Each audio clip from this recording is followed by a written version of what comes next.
Welcome to the N1 Fitness Podcast. I'm your host, Marcus Sadu, and today we've got Andrew Triana on the show. So Andy is a strongman competitor and he coaches athletes in the more so elite performance realm. We dig into a ton of fascinating topics such as the circadian rhythm. We dig into SSRI, so antidepressants, the comparison between those two and cocaine, optimizing sleep, meal timing. We also delve into the negative effects of alcohol on sleep, marijuana. We look at sleep drugs, Alzheimer's and Parkinson's, eyesight, stability, sleep tracking, shift work, and a whole bunch more. So I think you guys are really going to enjoy this episode.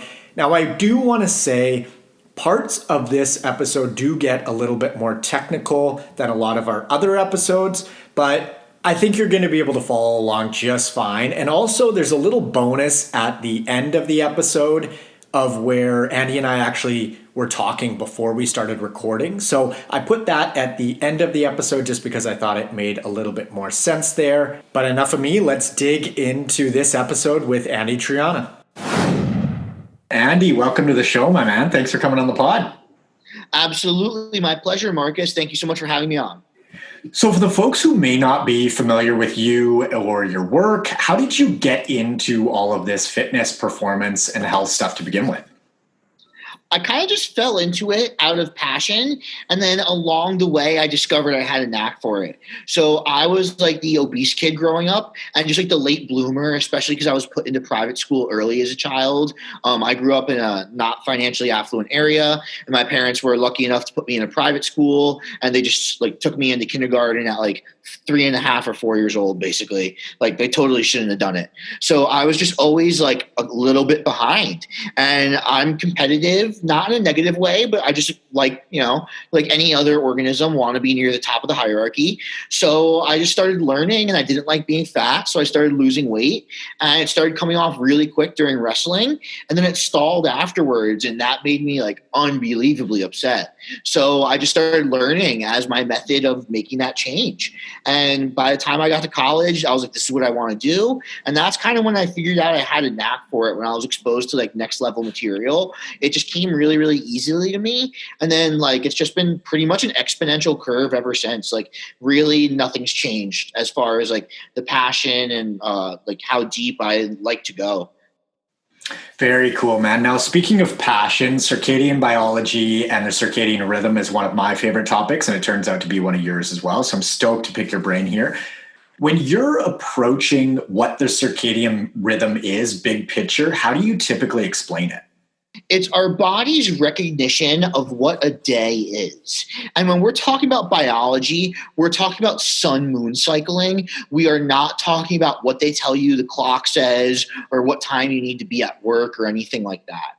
So those are obviously input culturally. And obviously we need those to just live in like society. However, our brain doesn't care about what weight's on the bar, what the clock says, or what your food scale says. It only cares about consistency and its response and or anticipation of those things. The reason I say anticipation is it's because if you're probably listening to the N1 podcast, you care a little bit more about maintenance, less about maintenance and more about progress. You're more concerned about what's the next step. And just in general, anytime you make that next step properly, you unlock the anticipatory advantages of performance. And we'll talk about that later, but essentially your body can be good and consistent enough that it prepares for the incoming tasks based on your circadian rhythm, which is great. So essentially, it's your body's way of determining when is appropriate for us to focus on recovery and sleep, because we are the type of mammal that needs one singular long bout of sleep for the circadian rhythm, whereas dogs do not have this type of rhythm. Dogs have a central nervous system that's very, very much predicated on acute catecholamine release, and they have a very high heart rate to facilitate that. So that's why they can just fall asleep and do nothing all day, then all of a sudden get up and go bonkers. They do not need that, but the reason we need long bouts of sleep is because of our higher brain center, learning, memory, and all those things. So this is a cost of admission for being a higher level creature in the biological realm. So if you are going to be a higher level creature from like an evolutionary perspective, you need to do things a little bit better. Ignorance is bliss very much applies here. If you have incredibly simple biology like a dog, it's very easy to get by in life because there's not much to fuck up. The danger is if you do mess up, you're dead. So veterinary drugs are far, far cleaner and safer for humans to inject than human-grade pharmaceutical drugs. Because since we have sophisticated immune systems and livers and kidney functionality and all these things to deal with metabolism, we can pretty much get away with, doing some potentially biologically dirty stuff. Think about people who are addicted to drugs. Do you think they're worried about sanitation? However, if you did that to your dog, you would pretty much immediately die. So with the sophistication of our biology and the development of this kind of two half-pronged circadian rhythm, we need to kind of understand that it's going to be a bit more complex than maybe your basic bioenergetics and exercise physiology. And that's okay. And it has to be that way because we are talking about what makes us different than basically the rest of the biological world. Fascinating, man. Now, in regards to light and dark cycles, the general population folks are getting more and more aware of how they need to minimize bright light at night. But I think an often overlooked aspect is how we actually want bright light at the right time. So can you just explain for us what our biology expects from a light exposure standpoint over that 24-hour period? So first off, we have to remember that all light is not created equal. For example, the moonlight is very different in our biological response than the sunlight. Even further, the sunlight after its peak in the day is a different biological connotation and response than the sunlight before its peak in the day.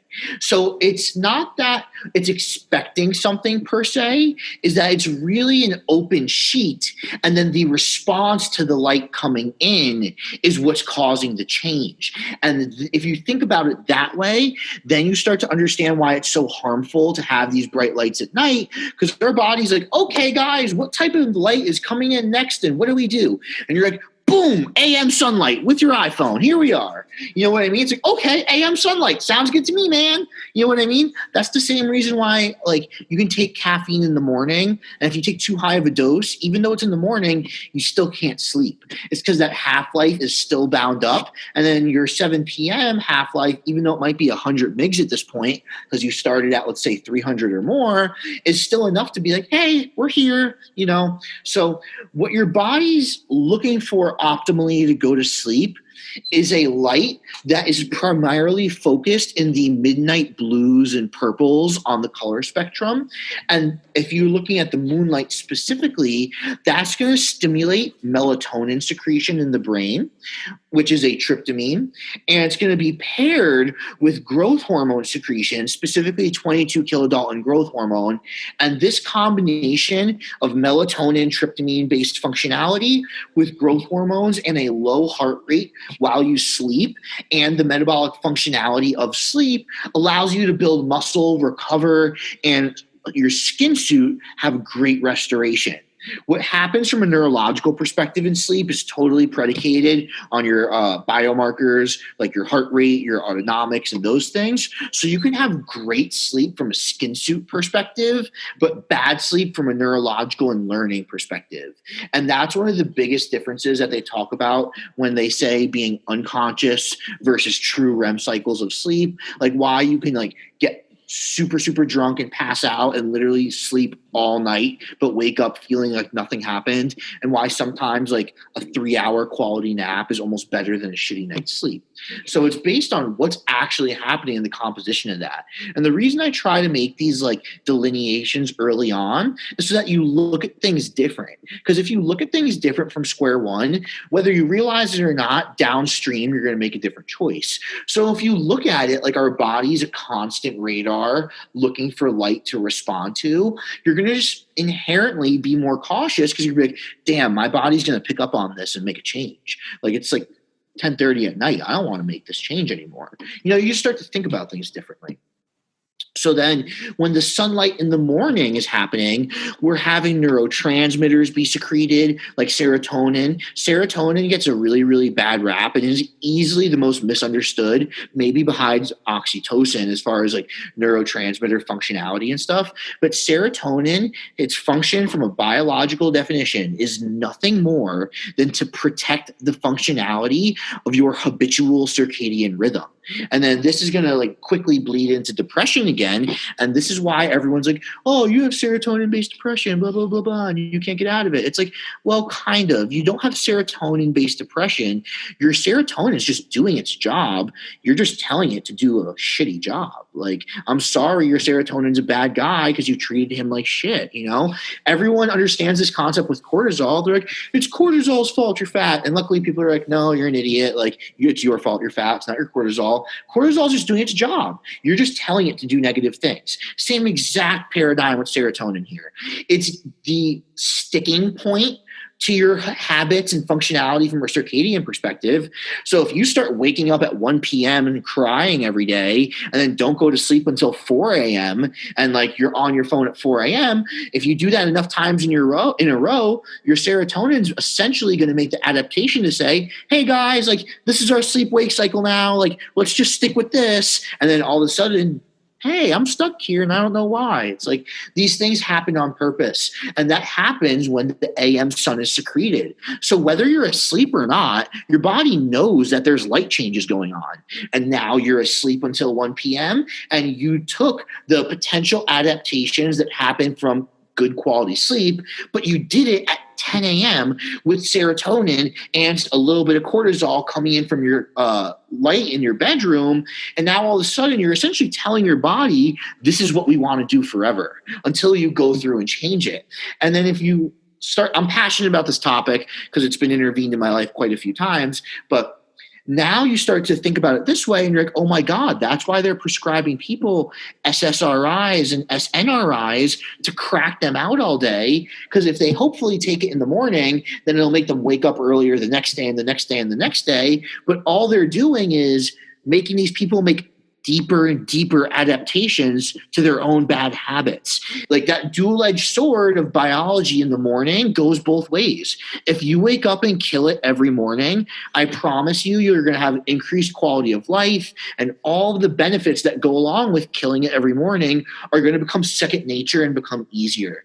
That's why all these like crazy rich douchebags that make money off like wake up at 4 a.m. and do this and that, and there's like no real science, but it works. That's why it works. They're just capitalizing on the morning is your time to form habits. You can do it at night, but it's far more difficult. That's what the morning is for. You're supposed to push your energy output and expenditure as the sun goes up to its peak and as it comes down. Once it comes down is when I tell people to start thinking and preparing for nighttime. So that means this is where you bring in adaptogens. This is where you have a hard stop on stimulants prior and all those things. Like if your schedule doesn't fit that, you can still optimize your schedule and fit this sunlight rhythm because like I said, your body is what's functioning on the sunlight rhythm, but it's our mind that cares about what time it is. And they're not mutually exclusive. As long as you're not working night shift work, you can totally master the art of both. And I have plenty of clients that do. I'd love to go further down that SSRI route because if SSRIs are being prescribed to essentially stimulate someone during the day in order to realign their circadian rhythm, what is the advantage of using an SSRI versus something like caffeine? It's selective. So the difference between cocaine and an SSRI is the selectivity of the receptor. Cocaine is a non-selective serotonin reuptake inhibitor, and all they did was essentially modulate amphetamine and call it an SSRI and just change the connotation of it with good quality commercials and call it, a depression drug. But it's literally like like people talk about like testosterone equipoise, like, oh, they're so similar. It's like, that's cool. But what's scary is that cocaine and these drugs are really similar, So now when you start to think about that being the only difference and you see these effects, it's like, okay, well, maybe something like a modafinil or maybe like a properly done caffeine are achieving the same goal because of the habitual response. So SSRIs can have some potential for stimulating serotonin and having the opportunity to learn more in the morning. But why would you do that if you're going to do the wrong thing? Would you ever tell one of your obese clients to like spike nitrogen and carbohydrate intake acutely? It's like, no, that system isn't prepared for that. That's what I tell lean people to do to store glycogen. But because of that system that the obese person has in this scenario, it's going to act differently. So the same thing here. You're giving a drug that promotes energy, which is cool and makes sense, but promotes habit formation in a creature, in a system that has poor habits and most likely isn't ready or willing to change yet. So now I'm not against them. I'm against using them improperly like I am with everything else. So now to paint this picture clear for people who may be using them, because I definitely get this question on my Q&A a couple of times, is use it as your facilitator to get what you want done. So if you get them prescribed, let's say, and you don't have a habitual plan on what to do and a way to use it properly, maybe consider don't starting it yet. That doesn't mean wait 2 weeks to start it because you haven't made a plan yet, but get that shit right away, have a plan, and then implement it into your plan. And then once it becomes second nature, talk to your doctor about alternative long-term routes. And sometimes, depending on the doctor, if you get the vibe that they don't truly care about you, they're typically pushy because don't forget their paycheck is predicated on how many pills you re-up on every month. So just same paradigm with research. You can't get mad because they're putting food on their table. I would put food on my table too if I had to, which everybody does. And that's a whole different story. But vouch for yourself and recognize that I can't ride this out forever. Would you tell any of your clients that they could do, whatever caffeine dose they want forever? You can't do anything forever besides vitamins and minerals and vegetables. What does the research as far as efficacy say about SSRIs specifically? So we have to remember when we're looking at research, there's the in vitro, which is a certain type. So it's like we plug this into a cell, what's the mechanism of action, all that shit. We have the in vivo, which is we started giving this to some type of mammal, anywhere from the cow, rat, all the way up to the human spectrum to figure out what's happening. And then we have what happens in real life. And that's what I say, the phenomenology of what we all live in. So the in vitro is looking at serotonin is going to be massively upregulated because we're taking away that reuptake route. So reuptake is like recycling. It's like, okay, the metabolism of this original untouched serotonin molecule didn't really fully destroy it. We can just take a couple methyls and acetyl groups and basically resynthesize it back into the parent compound.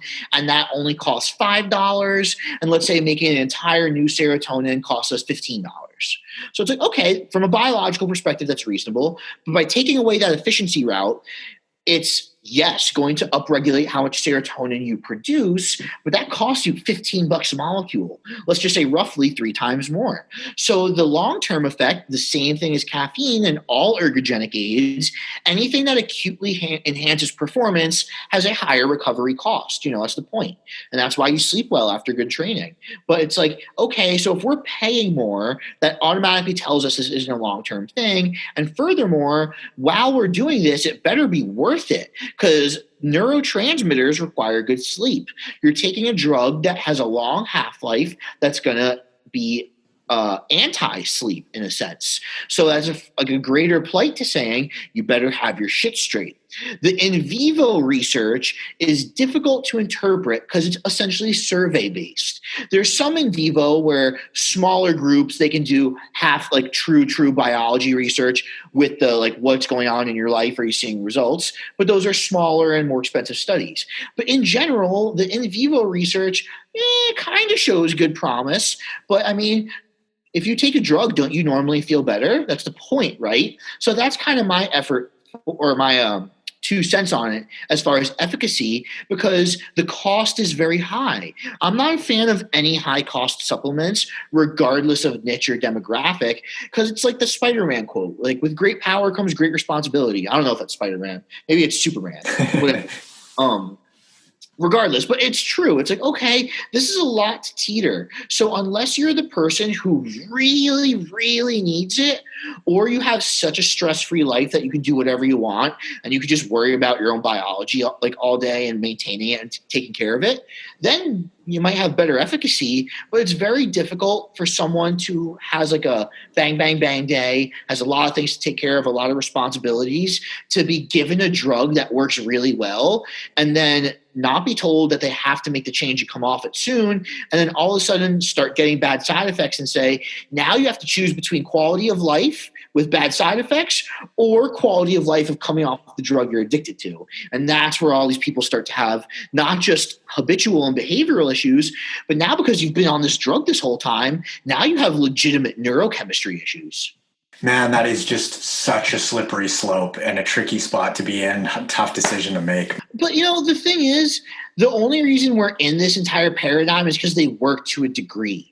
And that's the real problem, is that, okay, like they're getting some results acutely, but where is it looking long term? And I think the next wave of depression research is looking more like a nootropic style drug ultimately, like focusing on like neuronal restoration and non-sympathetic or just autonomic derived neurogenesis and stuff. So truly looking at the opportunity to form habits and make life change from a neuron perspective. Oh, interesting. Okay. So do you see anything that's super promising in your eyes on that front? The problem when it comes to anything regarding the brain, which is the delineation I always make from the skin suit, is that it has to, and this actually ties us back to the circadian rhythm smoothly enough, it has to have a habitual pairing, like target tissue when it comes to eating food and muscle building or fat loss. It needs a target. So you can take all the new peps you want. You can promote all the neurogenic drugs you want, but it's like, to what? What is it going to adapt to? So the same paradigm occurs with growth hormone. People talk about organ like dysplasia and hypertrophy and prostates and all this stuff. It's like, well, of course, same thing with cortisol and serotonin. You took the drug and it did its job, and you didn't have the target tissue in your muscle damage wise for it to grow. So guess what? It started growing other shit. It's doing its job. So just like in this scenario, we have to say, like, what's doing its job and why, and then how is it going to adapt to that? So that my fear is it's the same paradigm where we're not pushing habitual change enough on people. And now you're going to have neurogenesis associated with all your negative side effects that you hate, Really interesting, man. Now, as far as chrononutrition goes, or essentially meal timing, what approach do you typically take or recommend folks take around eating patterns and how they impact or relate to sleep timing, intensity, and duration? So it's funny. I actually don't talk about it at all with clients unless I have to, because that's my job as the coach, is to fit around your life. So in my mind, first off, it would be a disservice to be like, well, this is what biology does, so fucking figure it out. And if your life doesn't fit, you don't want it bad enough. Like that's totally a fallacy. So it's like, tell me what you have to do and complete. I'll make the biology happen on its own. So if I had to be like, if you had nothing to do all day, what would be ideal? I would love to see like 0 carb, low food volume bookends of the meal, eating within 90 minutes of waking up with the sun.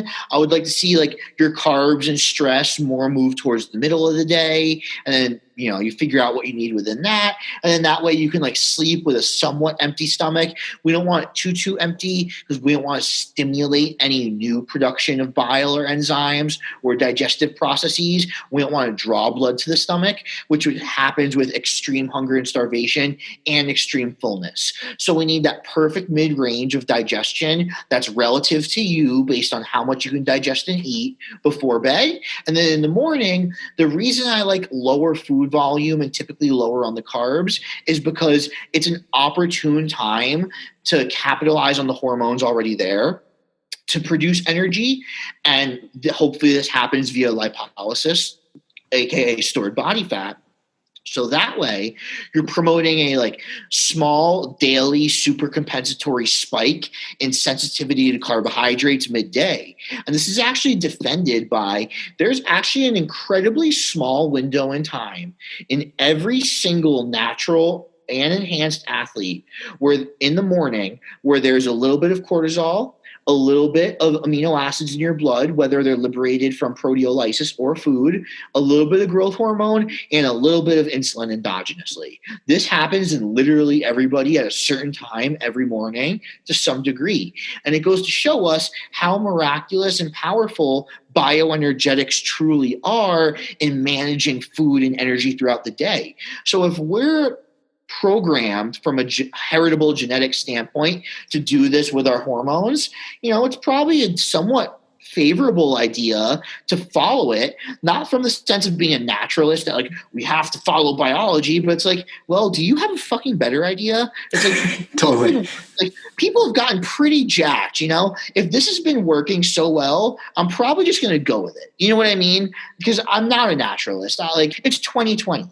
It's better to drive your car, take the bus, and buy your micronutrient supplementation than eat your vegetables for digestive health, pH, and satiety. Because are you really going to spend $15 a day on spinach? And then think about the digestive issues that would come along with that. Not even to mention the planning issues. How do you plan to eat 7 to 9 cups of spinach? It's like, well, I guess I'm just going to graze all day like a cow, right? How do you plan that? So like I said, it's 2020, like figure out what's reasonable.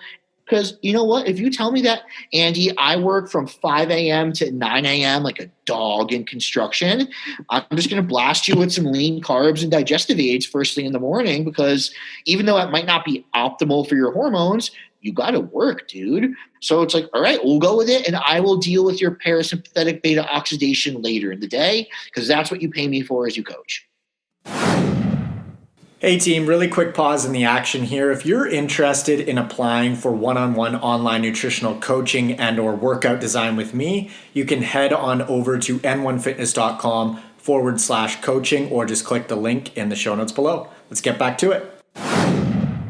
That's a cool approach. I like that as far as not talking about chrononutrition or even concepts that people don't need to worry about unless they need to worry about them, essentially.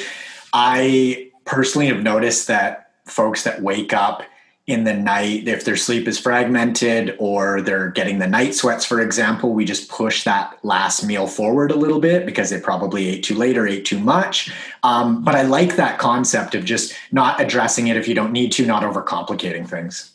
So that's for coaching, of course. If you're a consultant or a consultee, rather, you're like, hey, Andy, I want to learn about it. Obviously, I'll tell you everything. But the caveat to coaching is, like, this is why I have Alex do my nutrition. It's like, truthfully, I don't fucking care. Like, obviously I care as a coach, but it's like, I just want the results. Tell me what to do. I want to blindly do it like an athlete, There is something to be said for doing that. That's why, coaches have coaches, Like, I help Alex with stuff. Broderick helps Alex with stuff. We help Broderick with stuff. Like, it's a family thing because no one can dissociate from your athlete-coach mindset fully. Like, if you want, let's say you're trying to lean out on your own. Completely on your own, no feedback from anybody.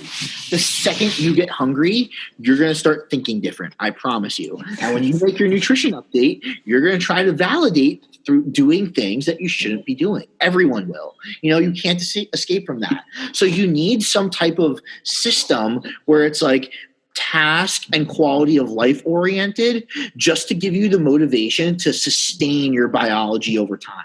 You know what I mean? There's no motivation that's going to get your results over the course. Like, you can't be motivated for 3 years straight.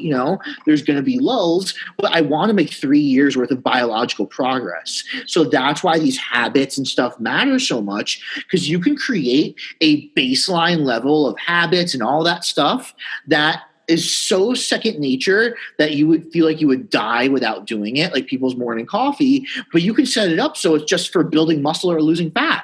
So then your second nature is just goal attainment now, and you didn't even know it. And that's, the point of hiring people as a coach.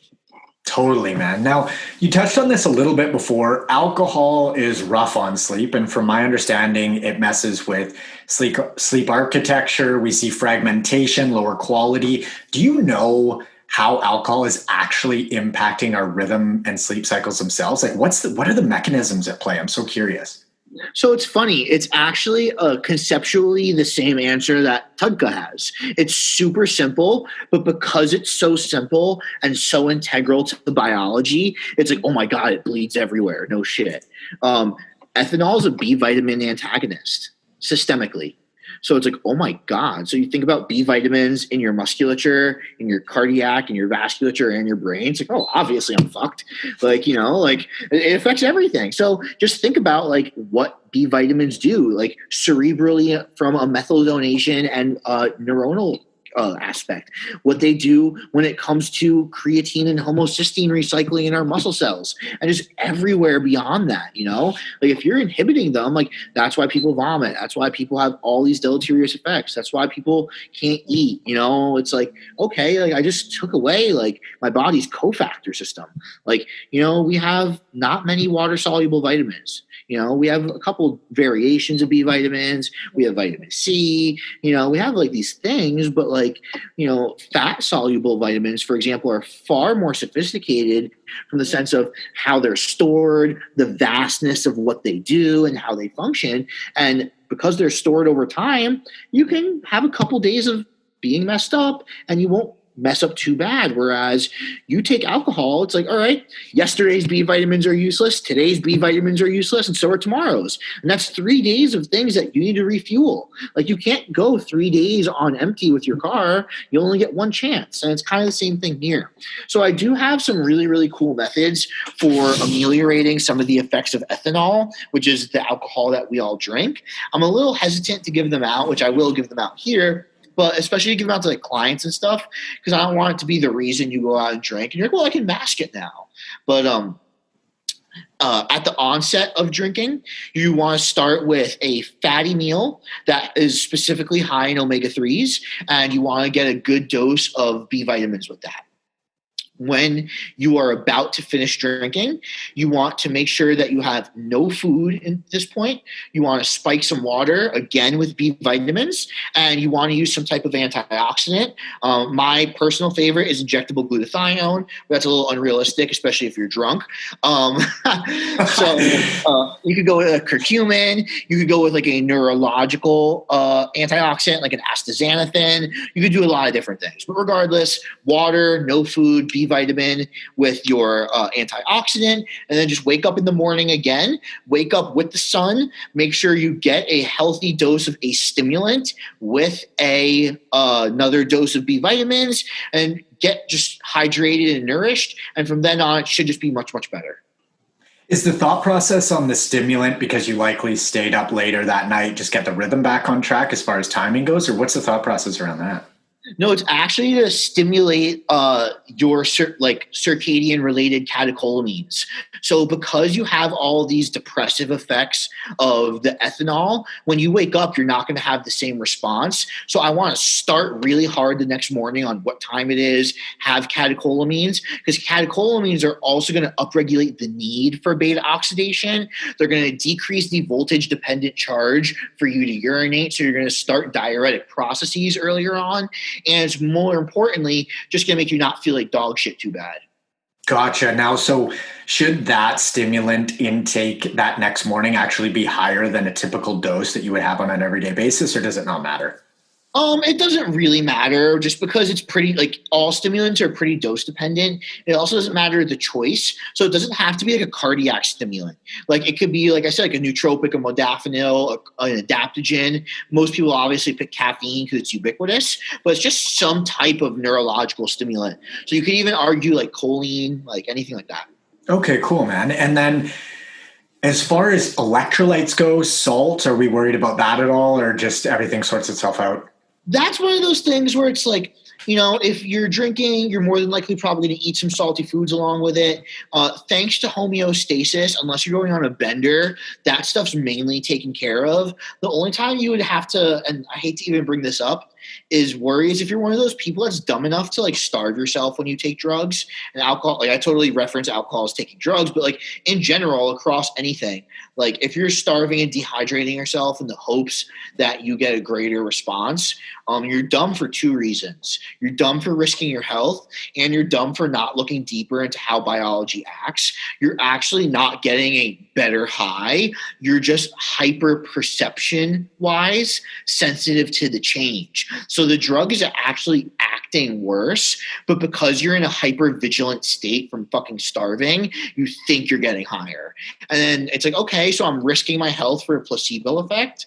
Like, why don't I just like take some max uptake with my drugs and then like have them actually be uptaken better and then get less effects because I took less total drug to get the sensation I wanted. Very cool. Now, how about Z drugs and benzodiazepines impacting sleep? And then even more importantly, I'd love to hear what your thoughts are on some of the trade-offs of taking some of these drugs. So it's actually funny just because they're so analogous, just because of the circadian laws. Once we talk about the circadian rhythm and once you understand it more in depth from a suprachiasmatic nucleus standpoint, you start to understand that it's like, oh man, we're playing its game. It's like not responding to us. Like we're playing its rules. Like we don't make the rules here. That's why I was saying the time on the clock doesn't matter. The sunlight matters, and you can live your life however you want, but you have to abide by the sunlight rules. So it's the same thing here in the sense of the drug can work, but it has to be paired with that habitual change. So you habitually can't fall asleep if you don't know how to fall asleep and like are good at falling asleep. So that's what these drugs are great for helping you create that rhythm where it's like, oh, at 10 o'clock, we go to sleep. We're used to this now. The problem is you're only getting habitual responses from it. So you're not getting the true benefits of sleep because you're unconscious. By kind of shutting off your PC, so to speak, it's not doing the active things that happen when you're sleeping. So earlier when I said everything has a cost, like sleeping and eating, even though they're typically seen as restorative things, they have a cost. So we go through glial cell restoration, so oligodendrocytes and all these different things that have to do with glia get restored at night. That's a process that's paid through lipids typically. We have to manage our own blood glucose at night because now we're spending some type of substrate at the brain. We have to manage all these growth hormones and lipases and glucagons that are now coming into the bloodstream because we're sleeping and now have to manage that blood glucose, which is going to be depleted by our brain functioning. You see what I mean? So now when you start to realize that you're unconscious, like truly unconscious, now you're inhibiting the metabolic benefits of sleep because you're not going through those lipolytic cascades because your energy needs are essentially just your heart beating. You are not learning. You're not restoring your neurons and your explosive and memory-based cascades. And then furthermore, you're not getting any of the opportunity to wake up and know what time it is because none of those cascades happened. Our body recognizes we can only do oligodendrocyte restoration at night when we're sleeping. So if we're unconscious, we just missed out on that. So now furthermore, the next morning, you have even less of an idea what time it is. And now you start slipping into sleep paralysis. Now you start slipping into grogginess. That grogginess in the morning isn't as much of a receptor issue as much as it's because of that deep sleep. Now we think it's later in the previous night than it is. Like instead of it being 6 a.m., maybe we think it's 3 a.m., because of that melatonin or whatever it was. Have you looked into any of the stuff on sleep drugs or just lack of sleep, poor quality sleep, and Alzheimer's and dementia? Because there was a bunch of stuff that came out as far as beta amyloid goes and these plaques building up in the brain, and it just turned out that those seem to be a response versus a causative factor in things like Alzheimer's and dementia. So what are your thoughts on that? So it's more of a correlation. So it's more that amyloid beta plaque, AB42, gets built up in the brain, and all these similar amyloid issues get built up in the brain. And imagine them as like stopping points in the road you're trying to drive down. So the neurological road we're trying to drive down is LTP, long-term potentiation, which therefore is going to trigger memory and whatever it is, whether it's motor or cognitive and educational. You're going to have memory recall, boom, boom, boom. You just learn something. Like now you can remember how to do it better. Imagine you only have your night's sleep to do that. And, throughout that night, you have different bouts of sleep. So you don't have much time to get this shit done. Imagine there are roadblocks now. Now I have less time to get through. Now I'm late. Now we're not getting as much efficient and restorative stuff done. The reason there is a correlation issue is because Parkinson's and all those related issues to that disease are dopaminergic and neurochemistry and neurotransmitter based. Guess what time of day these things are restored? It's at night. So now it becomes a self-fulfilling prophecy. And to kind of tie what we talked about earlier with it's as simple as for people with Parkinson's, walking in a dopaminergic true fashion. Getting out of that robotic, ameliorating white noise, because it seems to be, and there's no real science to prove this, but I think there's a greater correlation and causation between chronic white noise buildup in the brain and circadian dysregulation with amyloid plaque buildup than anything else. Because if you start to think about it extrapolating from a strictly acute to long-term factor, these things, these roadblocks and these inhibitions are building up because you're lacking restoration and you're lacking proper neurobiology in the first place because of this white noise, say a few days.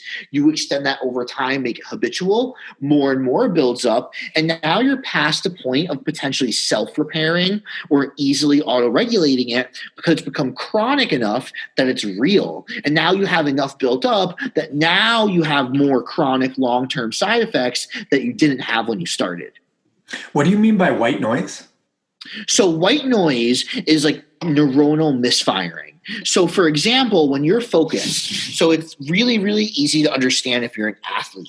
So if you've ever walked into the gym and you see people squatting in the squat rack and you see someone that is making eye contact with X and it looks like they're looking right through it and they're almost not even on this planet, if we were to look at their brain and their neuronal firing compared to other neurons, the neurons associated with their squat would be red hot and firing, and pretty much the neurons associated with everything else would be pretty off or quiet. And that's focus. So it's logically the things I want turned on are turned on, and we have insight into that based on their eyes and vision.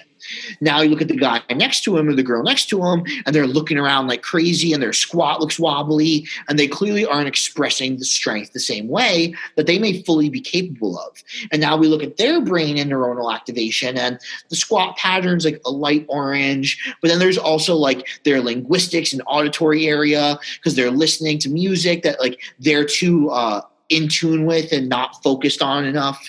And they're also thinking about something someone said earlier, and then their phone's ringing. So all this stuff is going on, and it's like white noise on your TV. You can't focus on the task or what's at hand because we have all this neuronal misfiring. And this is actually one of the primary and predatory causes of or unhealthy sleep hygiene. It's you're trying to get in bed with all these crazy neurons firing that have to do with different areas of your brain, different times of day, different activities. And how are you supposed to sleep when our body's trying to actively be vigilant towards 3 or 4 or 5, 6 different things you're thinking about? So you're saying don't hop on Twitter and Instagram right before you try to go to sleep, basically. Oh, yeah. That's one of my biggest pet peeves. With that white noise sort of paradigm and lack of focus, essentially, would you say that practicing the art of attention itself would actually benefit or put you in a better position to stave off neurodegeneration itself? Absolutely. It's literally been shown that you need nothing more than a mild emotional attachment to cognitive stimulation is all you need to prevent the onset of Alzheimer's, Parkinson-like symptoms. It won't stop them. It will retard them once they have onset, but it just stops the onset of them in the first place. So this is my biggest pet peeve. Because I was also in the teaching world world for a little bit. I was a permanent sub at a special school in the special education department of Hartford, Connecticut. For a while, and I was also bouncing around at a couple different schools beforehand. So I saw a lot of what modern day students and teaching is like, and the teachers don't even have an attention span. So how can we expect this of the students? So it's more of, you just teach these things early on, we might not have to worry about it, but that's absolutely true. The art of mindfulness, the art of focus is the foundation for making change, not just in your whole life, but specifically quality of sleep and mood-based disorders. So just one more example to let people be really clear on what white noise is. Imagine you're just going on a calm walk with your dog. I do this every morning upon waking up. And I actually call this my worry time. I do a sunrise walk, and my worry time is, okay, what shit can potentially stress me out today? How do I deal with it? What is it? How do I line it up in my head? How am I going to attack it? And furthermore, ask the question, should I really even be stressed about this? So it's kind of attacking those things early on. That's a small thing I do. But I notice when I have a lot of white noise in my head, not only can I not think about that, I'm just like kind of out of tune with what's around me. I don't notice the nature. You're walking and like you feel like your heart rate's kind of fast and like you're even like a little aggressive. You're mad for no reason. What the hell is that guy driving about? Stupid idiot driving, like whatever, like for no reason, And then being free of that white noise on the same walk is just walking and being like, wow, it's quiet. I can hear the silence. I can notice things. I can notice like, oh, how far away that other dog is. I'm just at peace in the moment. And even though it's the same exact scenario, and from the outside looking in, it's exactly the same, what's going on between your ears is drastically different, and it really does matter. This is sort of a bit of a side tangent, but it ties in with the circadian rhythm just because of the eyes. Like we have these structures in our eyes that are not involved in vision. They're only involved in detecting light. But then you going on your morning walk with your dog and having different distances to look at versus just inside your house at your computer or whatever would actually be exercising your eyes in a way that is super beneficial for essentially your vision. Totally. I love the whole vision stuff. I'm a huge promoter of it. So our eyes are the gateway to the nervous system and the sensation systems. So you have to think about it just from a simple conceptual and philosophical perspective. They have to be the gateways to those things because that's how we take our input from the screen in front of us. So it turns out that the most important thing in vision in general is your opportunity to have passive peripheral vision.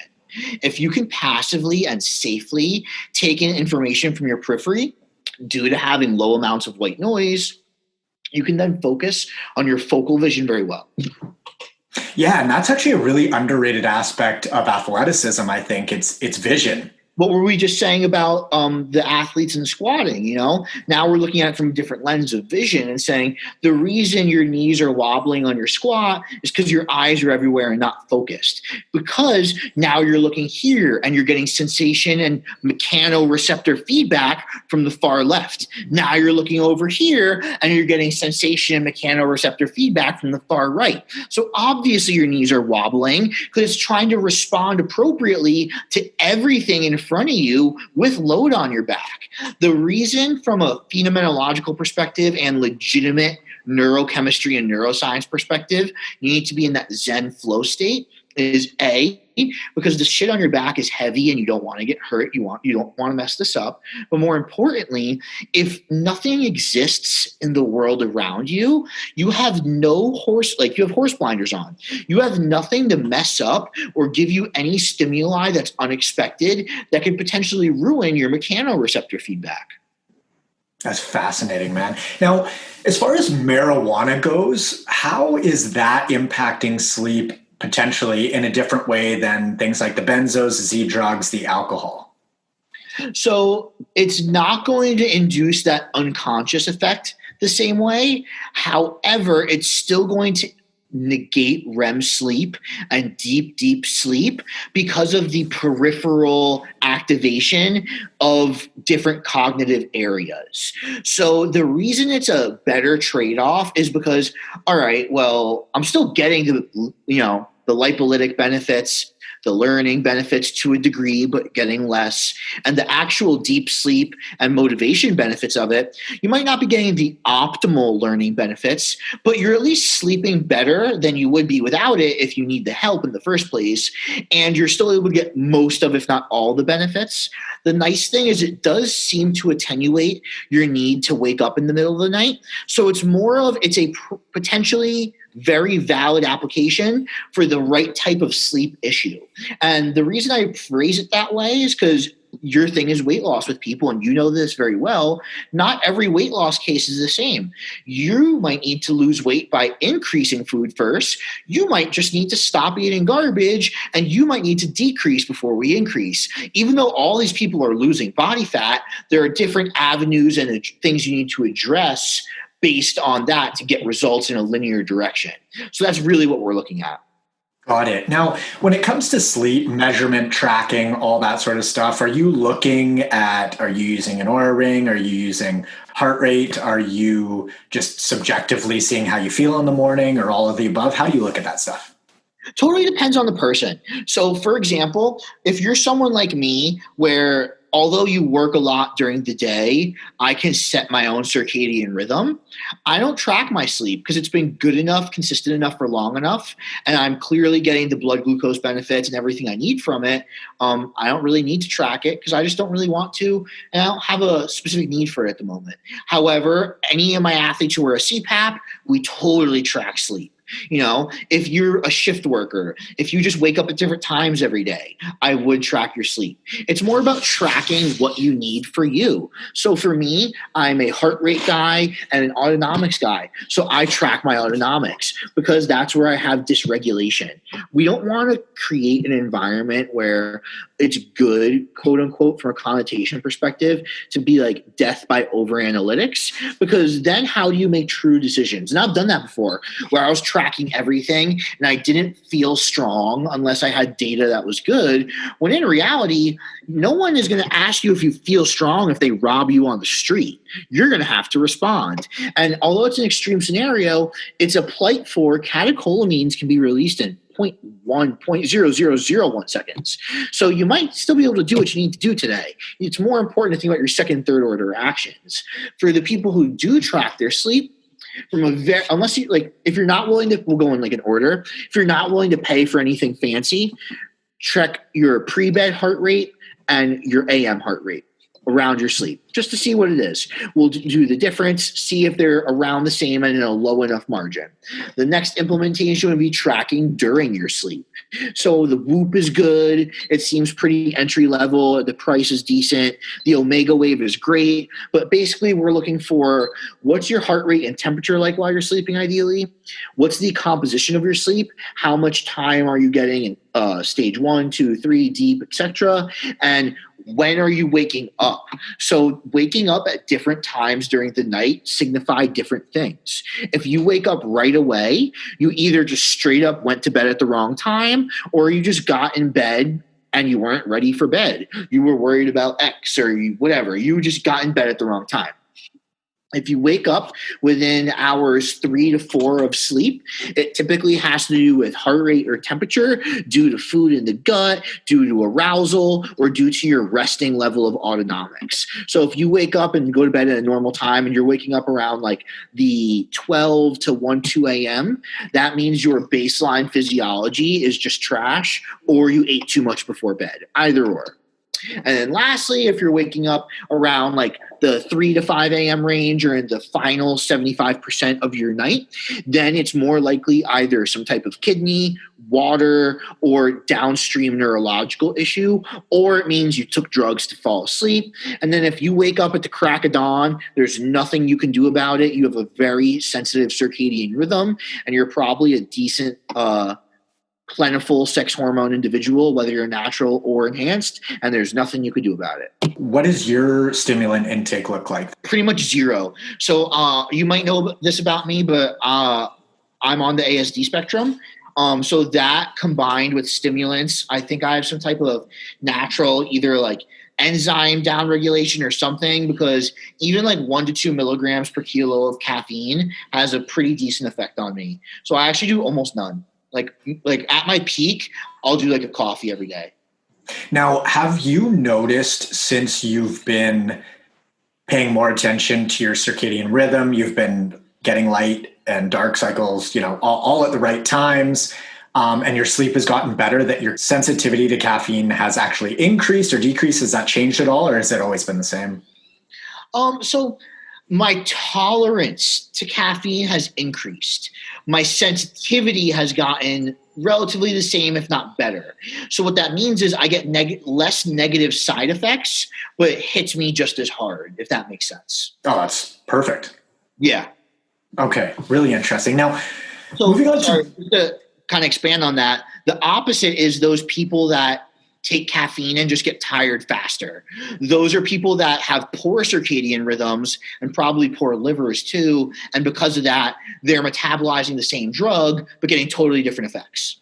Okay, cool. I'm glad you mentioned that too then, because shift work, and I'm in the process of sort of transitioning one of my clients out of some serious sleep debt. So we just cut out scaled back the afternoon caffeine. She's now back in touch with how tired she actually has been over the last few years working shift work. She's in film. So when you hear about folks that are working shift work or just have caffeine and then hit the hay right away, like, are there any red flags going off in your brain as far as what to address or look at? Oh, there's like 15 of them. Okay, so what are you looking at first? Because same.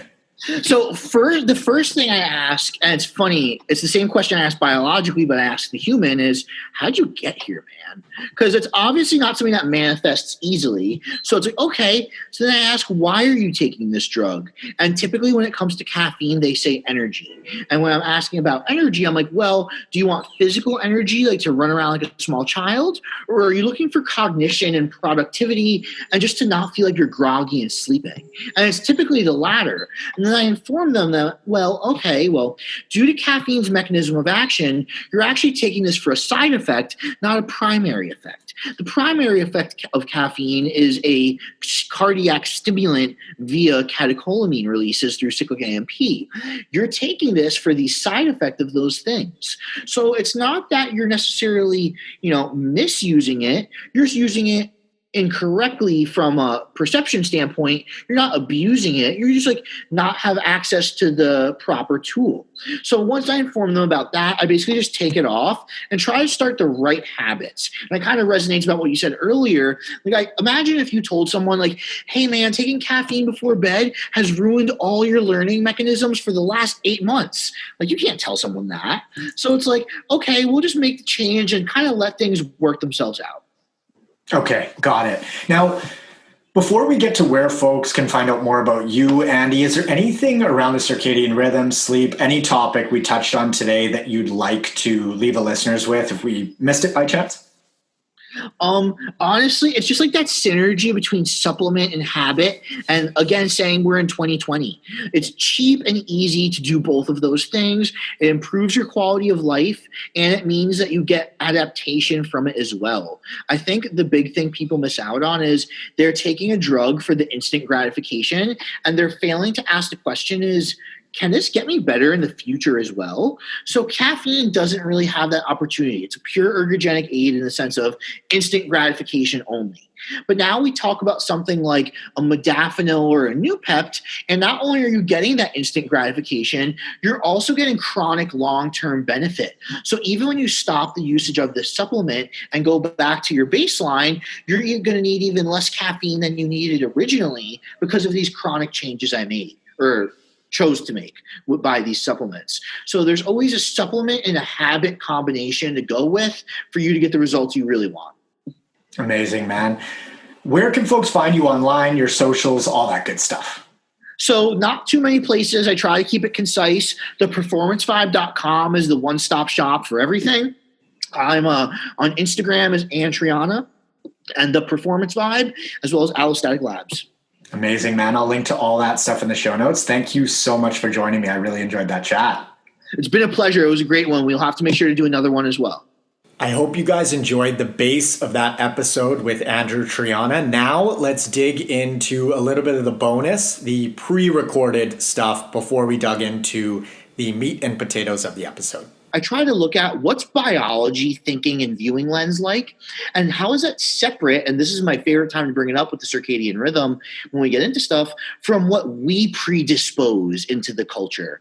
Mm-hmm. So, for example, when it comes to time, our biological clock, so to speak, and the term clock is actually accurate because we have time clock, protein genes, and factors, and all these stuff. And that's literally, for lack of a better term, just what they're called. But, all of these things have their own lens, and it's based on the sun. It's not based on the clock or your alarm clock or anything where someone tells you that you're late or this is where the second half of your day is. That might be what society tells you is a part of your day. But for example, if your brain doesn't have at least a micro amount of growth hormone secretion at night via sleep, and a micro amount, like I'm saying, the criterion amount is very low, of that cortisol stimulation in the morning, your brain has no idea what time it is.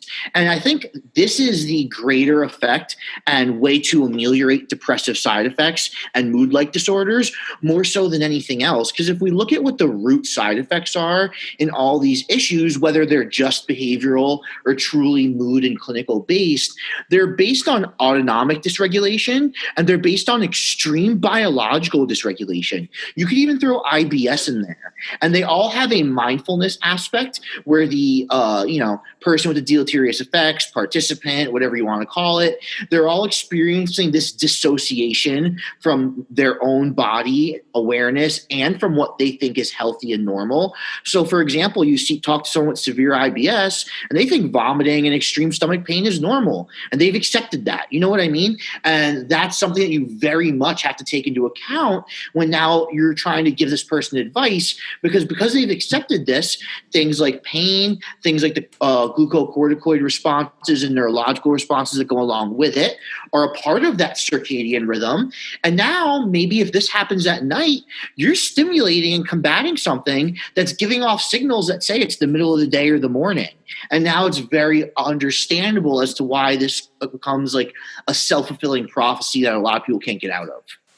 Oh, man. 100%. So interesting that you say that accepting factor, because I was just talking about this with a client yesterday, because she came to me and she had some colitis stuff going on, severe IBS, and she was having like 10 bouts of diarrhea a day. And that to her was normal. So I have weekly questions, and she had said, the question was like, what's your digestion like? And she's like, pretty good. And I'm like, I need you to be way more specific, because pretty good for you is like, that could be down to 5 bouts. You know what I mean? It's so relative. Mm-hmm. And I think that's just like something I really appreciated more than ever after finishing Norman Doidge's series of books, The Brain That Changes Itself and The Brain's Way of Healing. Because especially at the end of The Brain's Way of Healing, when we start talking about Parkinson's and all these like substantia nigra based issues, you start to realize that acceptance is the key aspect in fixing everything. And the reason in general we learn from disease physiology is because it's the group that has the most to gain from the least intervention. So you can start to see if your ideas are on the right track and novel. And furthermore, you start to realize what does and doesn't make a difference outside of bias because of that. So you start to realize that with these people, start to accept in a negative light that their condition is a part of them, who they are. These labels that we attach ourselves to happen in every niche. When you accept it in a negative light, it literally makes every drug useless, and all their conditions do is get worse. Conversely, when people accept the fact that it's in their hands to potentially get better, and they're like, wait a minute, you're telling me that all I can do is walk and the drug I take is going to work better, and I can just drink this glass of water without shaking and take pictures of my family? When you accept it in that light, it's a very, very different medication now, because now we see results, quality of life increases, and that same self-fulfilling prophecy starts to manifest in a totally biphasic direction. direction. So acceptance, more than ever with me, my clients, and how I see things, has become this dual-edged sword. And you really have to understand who you are as a person, how your psyche is, to use it properly. Because if you're someone like me who's naturally excitable and just very passionate, my dual-edged sword on the acceptance for the negative end is I kind of say yes to everything. And I will run myself into the ground and not realize it until it's too late. So I have to recognize that and act and behave accordingly. So if you're dealing with, Alex handles my nutrition. When Alex handles my nutrition, I tell him something like, man, I'm really trashed, like you said. He takes that very seriously because the only time I say that, I'm usually hurt. With that bouts of diarrhea, it's the same thing. My digestion's pretty good, but when you're talking relative to 10, pretty good could even be 8. That's a 20% decrease. So you really need to make that such a integral part of your prescriptions, no matter what it is. And that's why I'm a huge fan of having introspective feedback to go along with your biometric feedback. So I have all of my athletes, clients, and to a degree consultees fill out 2 different types of feedback in 2 totally different mindsets. I have them do an introspective log where I ask leading questions that require you to think and ask about where are you heading in a philosophical and phenomenological perspective.